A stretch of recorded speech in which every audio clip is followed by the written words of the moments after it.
Anda sedang memenuhi panggilan Allah untuk ibadah haji tahun ini. Wah, selamat ya. Semoga haji mabrur. Tentunya Anda telah melalui pelatihan manasik haji sebelum berangkat. Untuk memantapkan pengetahuan, simak tayangan berikut ini agar ibadah Anda benar-benar sempurna. Ini adalah panduan haji tamattu yang umumnya dilaksanakan oleh mayoritas jamaah dari Indonesia.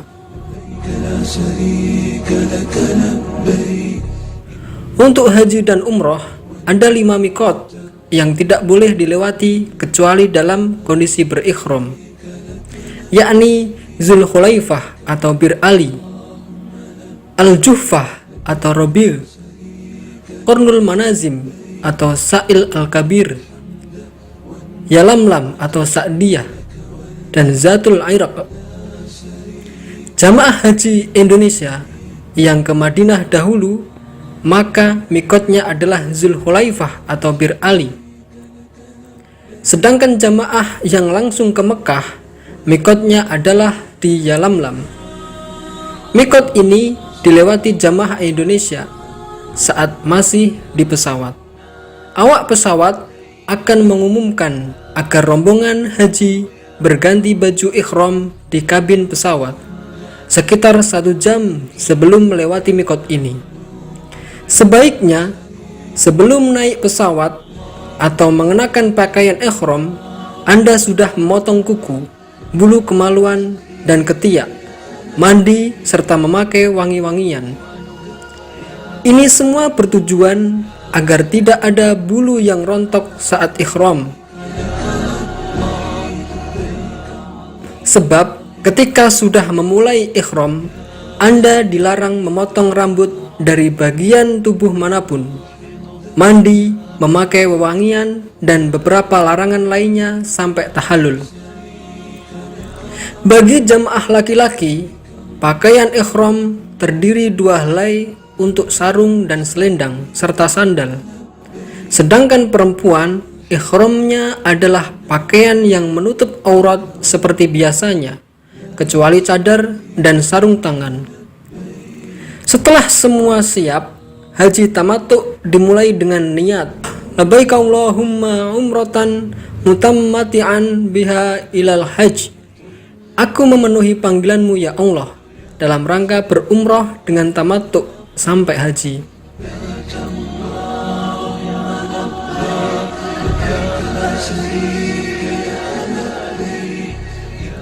Setelah itu, jamaah mulai menyerukan talbiyah, labbaik Allahumma labbaik, aku penuhi panggilanmu ya Allah, aku penuhi panggilanmu. Ingat ya, ketika berikhram, larangan-larangan berikut: mencukur atau mencabut bulu badan dan memotong kuku, memakai wewangian, menutup kepala, memakai pakaian yang dijahit dan membentuk tubuh, berhubungan badan suami istri, termasuk akad nikah, khitbah, dan berburu binatang. Setelah sampai di Masjidil Haram, Anda akan memulai tawaf kudum. Tawaf sebanyak 7 putaran kebalikan dari arah jarum jam, dimulai dari sudut Ka'bah yang sejajar dari Hajar Aswad. Dari titik inilah tawaf dihitung. Dan ingat, dari sini mulailah ittiba.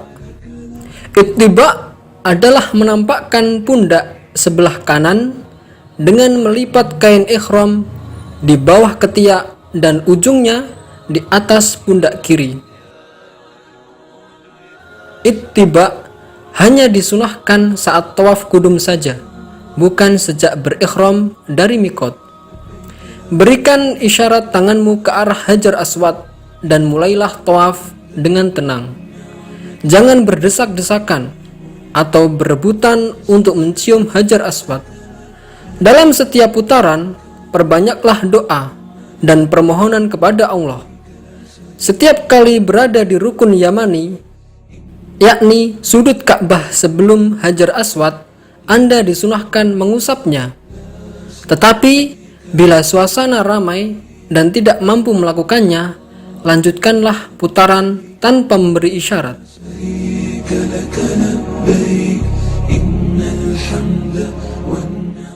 Saat melewati rukun Yamani tersebut, disunahkan membaca doa Rabbana atina fid dunya hasanah wa fil akhirati hasanah wa qina azabannar. Ya Tuhan kami, berilah kami kebaikan di dunia dan kebaikan di akhirat, dan peliharalah kami dari siksa neraka. Ulangi doa tersebut sampai di sudut Hajar Aswad. Teruslah berputar sampai 7 kali dengan tenang dan tidak berdesak-desakan. Dan jangan melalui Hijr Ismail, karena itu bagian dari Ka'bah. Masuk ke dalam Hijr Ismail membuat putaran tawaf tidak sempurna. Setelah sempurna 7 putaran, tutuplah pundak kanan dan sholat 2 rakaat di belakang makom Ibrahim.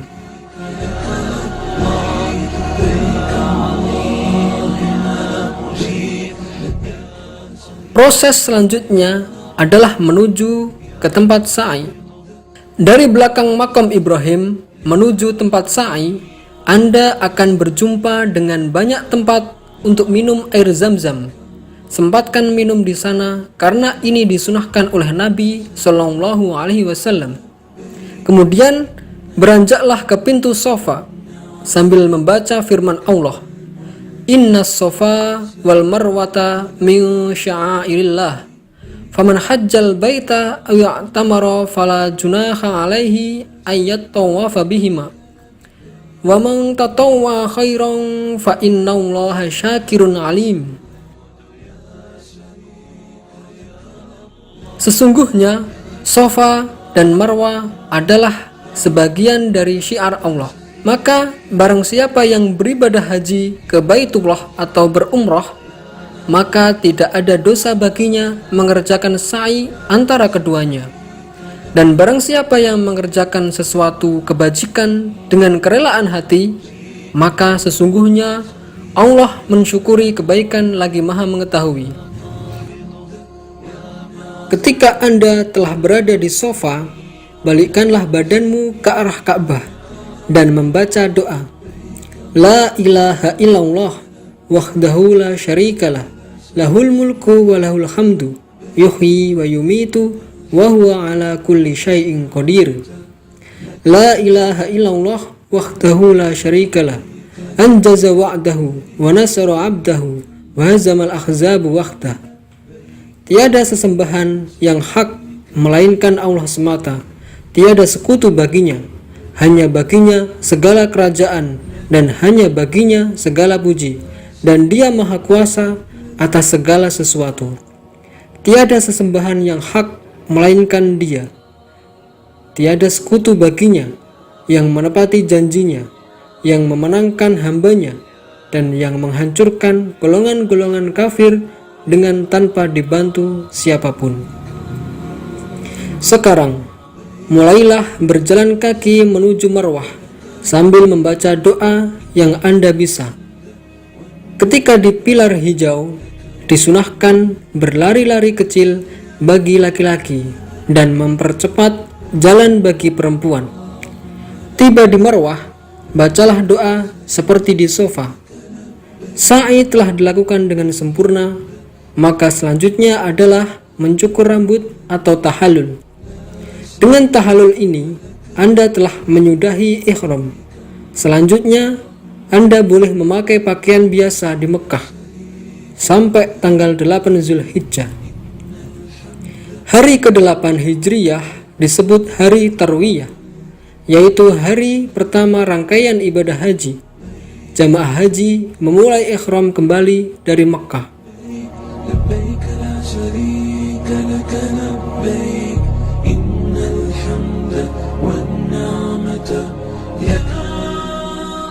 Pagi sebelum zuhur, jamaah akan diantar dengan bus menuju Mina. Di Mina, jamaah sholat zuhur diqashar 2 rakaat. Kemudian sholat asar juga 2 rakaat. Demikian pula maghrib dan Isya. Semua dilakukan pada masing-masing waktunya, tetapi Isya diqashar. Selanjutnya, Jamaah bermalam di Mina hingga sholat subuh tanggal 9 Zulhijjah. Setelah sholat subuh, Anda akan dibawa rombongan menuju Arafah untuk wukuf. Biasanya, kerajaan Saudi telah membagi-bagi tempat wukuf, maka Anda tidak perlu khawatir tidak mendapatkan tempat wukuf. Wukuf adalah inti ibadah haji, maka perbanyaklah zikir, doa, dan sholawat untuk Nabi Shallallahu Alaihi Wasallam. Sholat zuhur dan asar dilaksanakan secara jamak qashar di waktu zuhur. Anda harus benar-benar mengatur diri sendiri untuk melewati sepanjang hari ini dalam kekhusyukan ibadah. Bawalah Quran saku untuk dibaca. Simpanlah handphone di saku.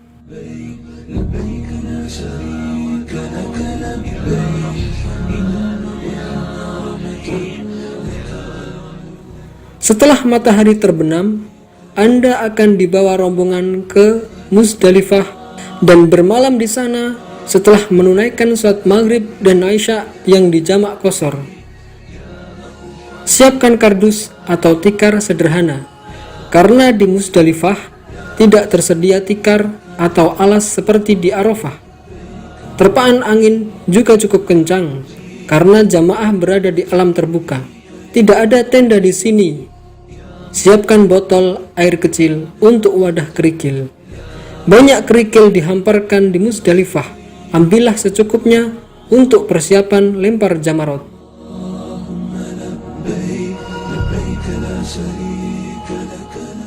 Setelah sholat subuh, Anda dan rombongan akan bergerak ke Mina untuk Jumroh Aqobah. Jamaah dari Indonesia biasanya telah diatur waktunya agar tidak berdesak-desakan saat melempar jumroh. Urutannya, setelah Jumroh Aqobah adalah menyembelih kurban, lalu tahallul. Setelah tahallul atau mencukur rambut kepala bagi laki-laki dan memotong sebagian bagi perempuan, Anda boleh membuka kain ihram dan berganti baju biasa, dan boleh memakai wewangian.